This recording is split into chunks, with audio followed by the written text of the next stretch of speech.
नमस्कार दोस्तों, आप सभी का स्वागत है एक बार फिर से आपके अपने YouTube चैनल एडू थ्रेड्स में। और आज हम आपके लिए लेके आए हैं क्लॉक से रिलेटेड दर्पण और जल प्रतिबिंब के क्वेश्चन।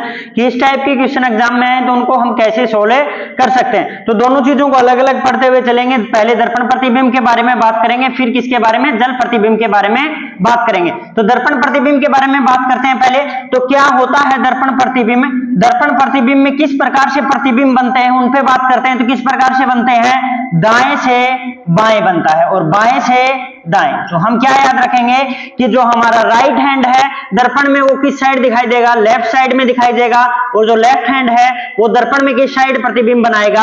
वो राइट साइड प्रतिबिंब बनाएगा। तो ये क्या होता है? दर्पण प्रतिबिंब का एक तरीका होता है कि उसमें प्रतिबिंब किस प्रकार से बनेंगे। यानी हम बात करें कि ए को अगर दर्पण प्रतिबिंब में हम देखते हैं तो सिमिलर ए की तरह ही हमें दिखाई देता है, लेकिन ए की जगह अगर मैं बात करूं किसकी, बी की, तो बी का अगर दर्पण प्रतिबिंब हम देखें तो किस प्रकार बनेगा? तो बी का दर्पण प्रतिबिंब बी से उल्टा बनेगा। यानी जो दायां भाग है वो बाईं साइड चले जाएगा और जो बायां भाग है वो किस साइड चले जाएगा? दाईं साइड चला जाएगा। तो ये तो कुछ दर्पण प्रतिबिंब के बारे में क्या हुआ, बेसिक जानकारी हुई। ऐसे ही जल प्रतिबिंब के बारे में बात करते हैं हमें। तो एक जल प्रतिबिंब क्या होता है, इमेज कैसे बनाता है? ऊपर वाली इमेज को नीचे की साइड बनाएगा और नीचे वाली इमेज को ऊपर की साइड बनाएगा। यानी इस एरो को अगर दर्पण प्रतिबिंब में हम देखेंगे तो हमें कुछ किस प्रकार से दिखाई देगा? इस प्रकार से दिखाई देगा। यानी पास वाला भाग पास आ जाएगा और दूर वाला भाग और दूर चला जाएगा। यानी ए की बात करें, अगर हमें ए का एक जल प्रतिबिंब देखें तो ए का जल प्रतिबिंब कुछ इस प्रकार से क्या होगा? हमें दिखाई देगा। तो दोनों डाउट हमारे क्लियर हो चुके हैं। जल प्रतिबिंब और जल प्रतिबिंब और दर्पण प्रतिबिंब में किस प्रकार के क्या बनते हैं? प्रतिबिंब बनते हैं। तो दर्पण में तो किस प्रकार के बनते हैं? दाएं से बाएं बनते हैं। वहीं जल में किस प्रकार बनते हैं? ऊपर से नीचे, या फिर जो भाग नजदीक है वो क्या रह जाएगा? नजदीक रह जाएगा। जैसे इसमें भी क्या है, जो भाग नजदीक है वो भाग नजदीक रह जाएगा। अगर दर्पण प्रतिबिंब को अगर इसको इस प्रकार से लगाया जाए तो वो क्या करेगा? जल प्रतिबिंब का कार्य करेगा। अगर जल प्रतिबिंब को मैं इसकी जगह यहां पे लगाऊं तो किसकी तरह कार्य करेगा? एक दर्पण प्रतिबिंब की तरह कार्य करेगा। तो ये क्या हो गए, हमारी बेसिक सी जानकारी हो गई। अब क्लॉक में इससे रिलेटेड किस किस टाइप के क्वेश्चन पूछे जा सकते हैं उन पे बात करते हैं। हमें क्लॉक में सभी को क्या है, हमने क्लॉक के बारे में बेसिक जानकारियां प्राप्त कर ली पहले कि क्लॉक में क्या होती है। हमारे पास 3 हैंड होते हैं, मिनट हैंड और आवर्स हैंड और एक सेकंड हैंड होता है। लेकिन सेकंड हैंड ज्यादा इंपॉर्टेंट नहीं है हमारे लिए, तो 2 इंपॉर्टेंट हैंड्स हम याद रखेंगे। यानी 2 इंपॉर्टेंट सुइयां हम याद रखेंगे, घंटे की सुई और एक मिनट की सुई। तो उसी आधार पे पहले दर्पण प्रतिबिंब से रिलेटेड क्वेश्चन पे बात करते हैं। हमारे सामने अगर क्वेश्चन आता है कि 8:40 का दर्पण प्रतिबिंब क्या होगा, तो सिंपली क्या करना है, जब भी दर्पण प्रतिबिंब की बात आए तो कुछ इंपॉर्टेंट बातें बताऊंगा, वो याद रखना। 11:60 में से क्या कर देंगे? माइनस कर देंगे। जो भी समय हमें दे रखा है उसको क्या कर देंगे? 11:60 में से माइनस कर देंगे। यहां पे इसको अगर 11:60 में से अगर हम माइनस करें, क्या 8 है 40, तो हमारे पास समय क्या आ जाएगा? 20। तो मिनट आ गई और 8 और 3 11, यानी 3 बज करके क्या समय दिखाएगा दर्पण में? 20 मिनट का समय दिखाएगा। ये तो बात किसकी हो गई? दर्पण प्रतिबिंब की हो गई। अब दर्पण प्रतिबिंब में भी याद रखने योग्य बात है क्या, ये तो समय हो गया। और अगर समय दे रखा हो हमें 11 से 1 बजे के मध्य, किसके मध्य?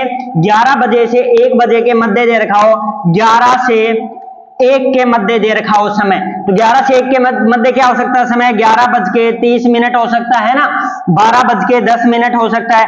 ऐसा समय अगर हमें दे रखा हो तो क्या करेंगे? सिंपली हमें उसको माइनस करेंगे किसमें से? 23:60 में से। तो दर्पण प्रतिबिंब में आपको 2 ही चीजें याद रखनी है। पहली चीज तो क्या कि समय अगर 11 और 1 के अलावा कोई दे रखा है तो क्या करेंगे? 11:60 में से माइनस करेंगे। अगर समय 11 और 1 के बीच का दे रखा है तो क्या करेंगे? 23:60 में से माइनस करेंगे। तो ये तो क्या हो गई, हमारी बेसिक सी इंफॉर्मेशन हो गई। अब बात करते हैं, अगर 11 से 1 के मध्य का समय दे रखा है, अगर हम समय की बात करें कि 11:50 का दर्पण प्रतिबिंब क्या बनेगा, तो सिंपली क्या करेंगे? 23:60 में से माइनस कर देंगे 11:50 को। तो क्या समय आ जाएगा? 10 यहां पे आ गए और यहां पे क्या आ जाएगा हमारे पास है?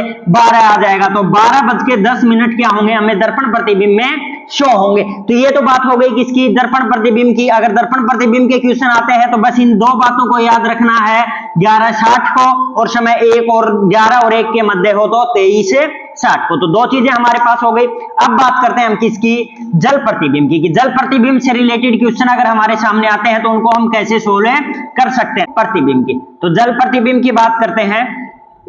तो देखिए जल प्रतिबिंब में आपको दो चीजें याद रखनी है, एक तो 17:30 और एक है 17:90।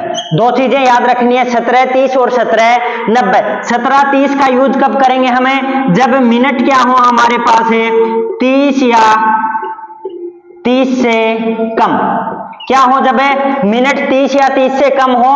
और 17:90 में क्या करेंगे, जब क्या हो 30 से अधिक। अगर मिनट क्या दे रखे हो 30 से अधिक दे रखे हो तो 17:90 में से माइनस करेंगे, और मिनट यदि 30 या 30 से कम दे रखे हैं तो किसका, 17:30 का यूज करेंगे। एक क्वेश्चन की बात करते हैं, 5:30 को अगर जल प्रतिबिंब में देखा जाए तो क्या दिखेगा, तो सिंपली माइनस कर दीजिए 17:30 में से 5:30 को, क्या समय दिखाई देगा, 30 से 0 आ गई है ना, मिनट तो कितनी बची, 0 बची, और कितना होता है 12। तो समय क्या दिखाई देगा हमें, 12 बजे हुए दिखाई देंगे। घड़ी में कितने बजे हुए दिखाई देंगे, 12 बजे हुए दिखाई देंगे। अगर किसी और समय की बात की जाए, हम बात करें समय 8:40 को अगर जल प्रतिबिंब में देखा जाएगा तो क्या दिखाई देगा, तो सिंपली क्या कर देंगे 17:90 में से माइनस कर देंगे, क्योंकि मिनट क्या हमारे पास 30 से अधिक है। तो यहाँ पे कितनी बच गई, 50 बच गए है ना, और यहाँ पे हमारे पास क्या बच गया, 9 बच गया। तो यानी 9 बज करके क्या दिखाई देगा, 50 मिनट का समय दिखाई देगा।